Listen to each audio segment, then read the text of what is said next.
இன்றைய காலகட்டத்துல திருமண உறவு எப்படி இருக்கு அப்படிங்கிறது நம்ம எல்லாருக்குமே நல்லா தெரியும். அதாவது கல்யாணம் ஆனவங்களுக்குள்ள ஏதாவது பிரச்சனை அப்படின்னா ஒரு அரை மணி நேரம் நீங்க 2 பேரும் தனியா உட்கார்ந்து பேசினாலே போதும், பிரச்சனை சரியாயிரும். ஆனா உட்கார்ந்து பேசினா பிரச்சனை தான் அதிகமாகுது அப்படின்னு நினைக்கிறீங்களா?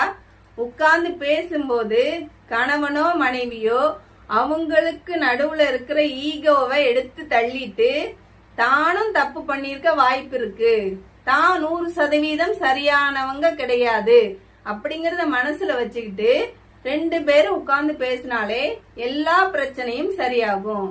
அடுத்தது, கணவனோ மனைவியோ அதாவது தன்னுடைய வாழ்க்கை துணை கிட்ட தவறு அப்படின்னு தெரியுத ஒன்ன உடனே மன்னிப்பு கேட்கணும். தான் தப்புன்னு உணர்ந்துட்டா அதை மன்னிப்பு கேட்கறதுக்கு தயங்கவே கூடாது. அதே நேரம் ஏதாவது நல்லது பண்ணா நன்றி சொல்லணும். பாராட்டணும்னு நினைச்சா உடனே பாராட்டணும்.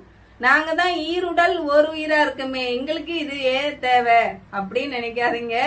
எப்படியா இருந்தாலும் சரி, நீங்க ஒரு நன்றி, ஒரு மன்னிப்பு, ஒரு பாராட்டி பாருங்க. உங்களுடைய குடும்ப வாழ்க்கை எப்படி சிறக்குதுன்னு பாருங்க.